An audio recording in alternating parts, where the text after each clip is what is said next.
Bismillahirrahmanirrahim. Alhamdulillahirabbil alamin wassalatu wassalamu ala asyrafil anbiya wal mursalin sayyidina Muhammadin wa ala alihi wa sahbihi ajma'in.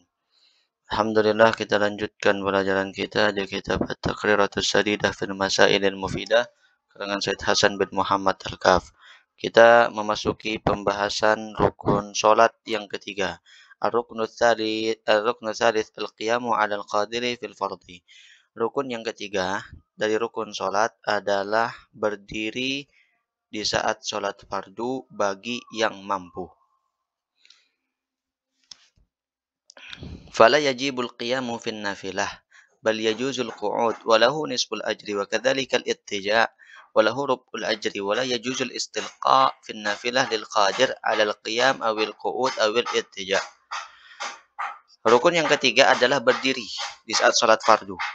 Apakah boleh di saat sholat fardu kita duduk? Enggak boleh. Kecuali dia tidak mampu untuk berdiri. Karena sakit misalnya. Nah. Kemudian kalau sholat sunnah boleh enggak duduk? Kalau sholat sunnah tidak wajib berdiri. Artinya boleh duduk. Walaupun tidak ada sebab. Walaupun dalam keadaan normal. Itu kalau sholat sunnah.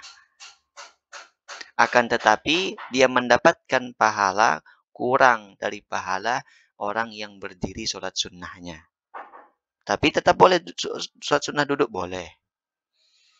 Begitu juga, boleh juga dia berbaring, walaupun nggak ada sebab. Sholat sunnah berbaring, boleh, kalau sholat sunnah ya. Nah itu. Tapi dia kurang juga pahalanya dari orang yang duduk.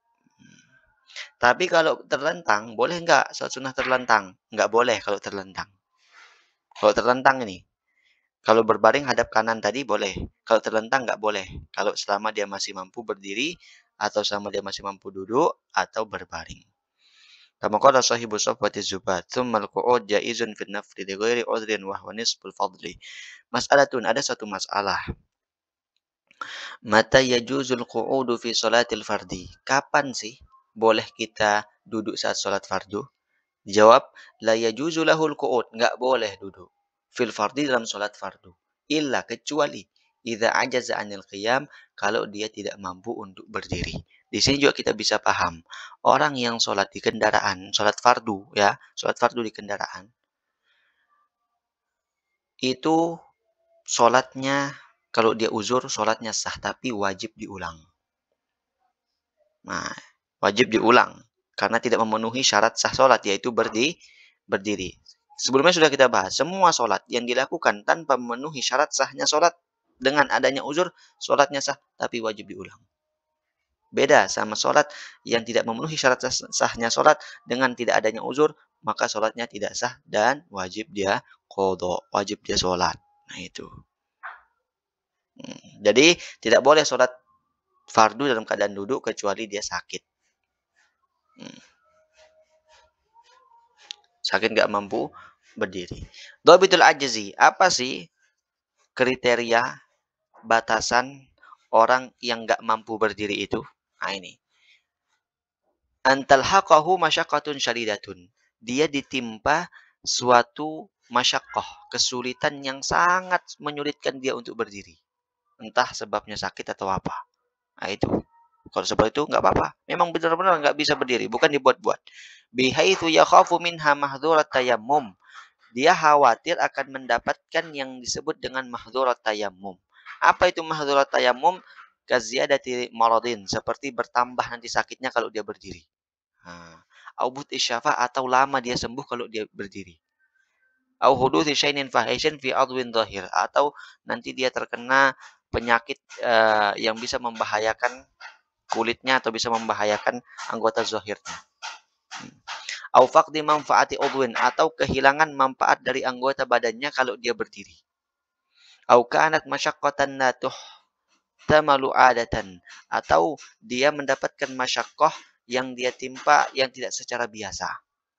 Wa inda Romli, tapi menurut Imam Romli, yajuzu lahu ayyajlisa idza lahiqat hu masyaqqatun tudhibul khusyu' khilafan Ibnu Hajar.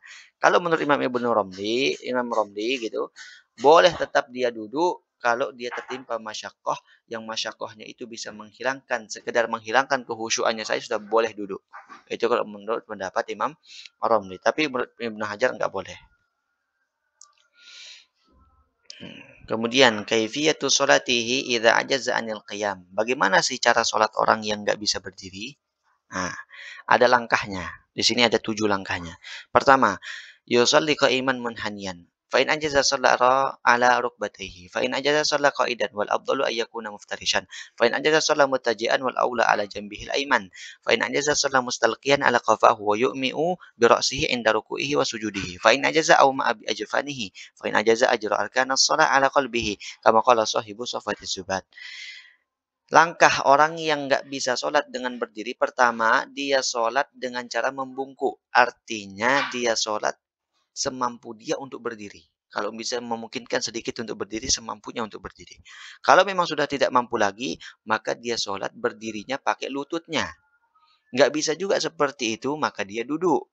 Dan duduk juga yang lebih bagus kalau dia bisa iftirash, seperti duduk tahiyat awal. Kalau nggak bisa, barulah dia duduk sebagaimana duduk yang dia bisa saja dah. Nggak bisa juga duduk, duduk yang bagaimanapun nggak bisa, maka dia berbaring. Berbaring menggunakan sisi bagian kanannya. Dan ini sudah dibahas sebelumnya, kalau berbaring gimana cara sholatnya menghadap apa yang menghadap kiblat. Kalau dia terlentang, apa yang menghadap kiblat. Kalau berdiri, apa yang menghadap kiblat. Itu sudah di sebelumnya. Nggak bisa juga berbaring, baru dia terlentang di atas punuknya, di atas yang di atas belakang lehernya itu, dan dia berisyarat dengan kepalanya di saat dia ruku dan di saat dia sujud. Pakai kepala isyarat ruku sujudnya itu. Kalau ruku nunduk sedikit, mungkin kepala agak lebih kalau sujud kepala lebih lagi bawah.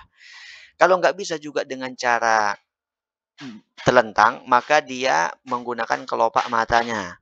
Kalau dia tidak bisa menggunakan kelopak matanya juga, maka dia menggunakan hatinya untuk menjalankan rukun-rukun sholat itu. Ini yang terakhir.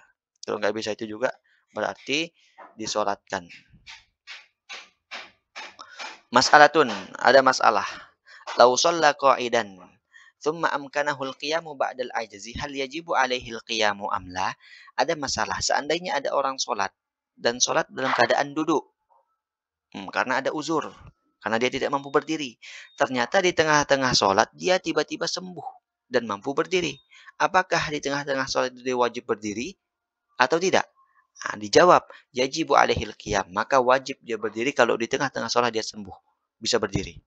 Wa kadzalika idza kana muttaji'an tsumma amkanahul qu'ud au shalla mustalqiyan tsumma amkanahul ittija'. Begitu juga kalau dia sebelumnya sholatnya dalam keadaan berbaring dan dia mampu untuk duduk, maka duduk. Atau dia sholat dalam keadaan terlentang, mampu untuk berbaring, maka berbaring.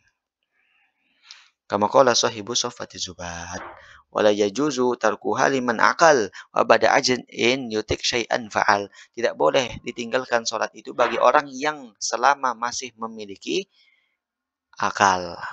Dan kalau dia tidak mampu, dia menjalankan sholat sesuai dengan kemampuannya. Artinya tidak ada alasan untuk meninggalkan sholat selama masih ada akal. Wallahu subhanahu wa ta'ala. Nanti kita lanjutkan di rukun yang keempat, membaca Al-Fatihah.